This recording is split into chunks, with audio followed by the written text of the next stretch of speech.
दोस्तों, स्वागत है आपका आलोक स्टेनो क्लासेज में। आज मैं आपको प्रतिलेखन संख्या 69 की डिक्टेशन बोलने जा रहा हूं, जिसकी स्पीड 80 शब्द प्रति मिनट होगी। आप लोग डिक्टेशन लिखने के लिए तैयार हो जाइए।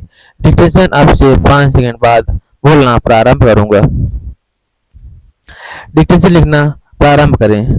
उपाध्यक्ष महोदय, अगर भारत की आर्थिक व्यवस्था को हम देखें तो यह कहना में कोई त्रुटि नहीं होगी कि कृषि उसका आधार है।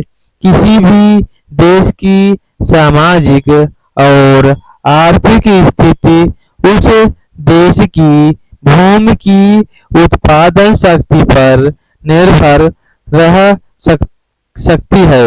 यदि भूमि की उत्पादन शक्ति में कोई कमी हो जाती है तो उस देश की आर्थिक और सामाजिक स्थिति में भी कुछ परिवर्तन आरंभ हो जाता है। कृषि भारत के लिए एक आर्थिक व्यवस्था ही नहीं है, यह एक सांस्कृतिक भी है। जो लोग आंदोलन में विश्वास रखते हैं, इनको पता ही होगा कि जितने भी आंदोलन इस देश में होते हैं वे समाज के नाम से, धर्म के नाम से, जाति के नाम से या राजनीति के नाम से होते हैं। ऐसे आंदोलनों में कोई भी समाज शामिल हो, लेकिन कृषि समाज उसमें शामिल नहीं होता है।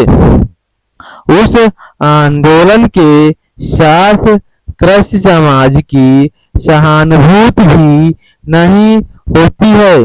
इसलिए यदि सभी बातों को ध्यान में रखकर हम देखें तो इस देश के लिए आवश्यक यह होगा कि हमारी संस्कृति की रक्षा के लिए और जीवन प्रणाली की रक्षा के लिए कृषि पर विशेष ध्यान दिया जाए। कृषि के क्षेत्र में इस वर्ग काफी प्रगति हुई है। यदि आप 1801 से 1901 तक का काल देखें तो आप देखेंगे कि हमारे देश में 31 अकाल पड़े, जिनमें 4 करोड़ लोग मरे। लेकिन आज हमारे खाद्यान्न मंत्रालय ने 100 रुपये मन के भाव पर गेहूं खरीद कर एक भी आदमी को मरने नहीं दिया। इसके लिए हमारा खाद्य मंत्रालय बधाई का पात्र है। एक बात मैं विशेष रूप से इस अवसर पर कहना चाहता हूँ, आजकल हम लोग मानव शक्ति पर ज्यादा ध्यान न देकर पूंजी पर ज्यादा निर्भर रहने की कोशिश करते हैं। आपको याद होगा कि लगभग 5 दशक पहले में जापान की आर्थिक व्यवस्था बिगड़ गई थी, लेकिन वहां के 60 लाख काश्तकारों ने कृषि शिक्षा के बल पर इतना अनाज पैदा करके दिखलाया कि आज वे 10 करोड़ आदमियों का पालन पोषण कर रहे हैं।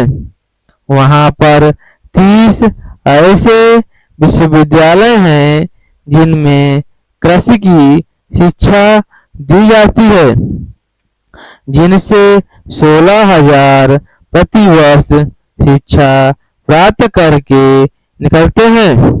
आज हमारे देश में पर्याप्त कृषि विद्यालय स्थापित हो चुके हैं।